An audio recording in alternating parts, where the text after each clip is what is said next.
in school spirit. But before we get to school and to college, you need to know this. 38% of students who drop out of college, well, they do so because of financial reasons. And according to Sally May, a four-year public education in Alabama, it averages almost $20,000 a year. And the average family, they just can't cover that cost. No surprise. So this is Pam Mashburn with Potential Magazine. I think the cost of college is one of the biggest hurdles most families really try to get over and struggle to get over. Oh, yeah. A lot of times go into debt getting over because we want to send our kids to school.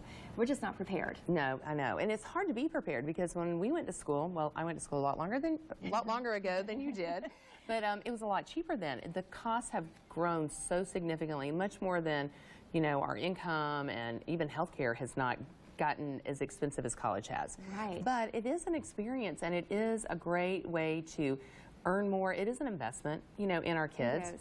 And I notice you're already wearing your school colors. Well, you know, we talked about this earlier because I know football doesn't start till next weekend, but I'm really excited about football season. Always. And, you know, everybody's going back to school. We have kids, and we have one in college, and she's already back on campus, and so it just feels like it's time to get into pull the it out. spirit. That's right. But this is a good time, even if we don't have kids in college yet. This is a good time to start looking at what it's going to cost us to send them to college. Yeah, and I think it's understand, you know, because our kids, they really don't understand what $1,000 means or $20,000. I mean, it's all like they don't know Until they work for it themselves. Yeah, they don't know. And so, and you know, as a parent, we want to allow them to go to these schools, but we don't want to get ourselves in such a financial bind that they go and they do fine, but we have to pull them out because of finances.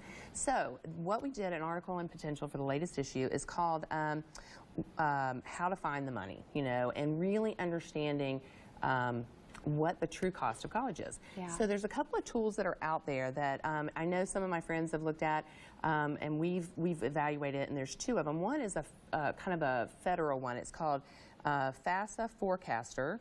And I think that's going to show up. It is. Yes. And so if you will put that in the FAFSA stands for Free Application for Student Aid. And so the colleges use that along with the federal government to decide if your family qualifies for grant money or government loans or work study. And the big thing to know is it opens up in October 1. And you need to do it right away and figure out, you know, at different colleges, go ahead and let them know so that they can set aside some money for your family. If you wait till April or May, the work study programs, some of the loans, some of that money is gone. It's first serve, first come, first serve. So that's one of them. The other one that I didn't really know about, but it's actually pretty helpful, is called a net cost calculator. Doesn't sound too interesting, but the federal government requires all public, anybody that's receiving federal money to have this. So if you go to say you go to Troy University and you say Troy University net cost calculator, and then it'll ask you some questions, and it might say how many are in your family, you know, it'll ask you some basic questions, what did you get on the ACT score, that kind of thing.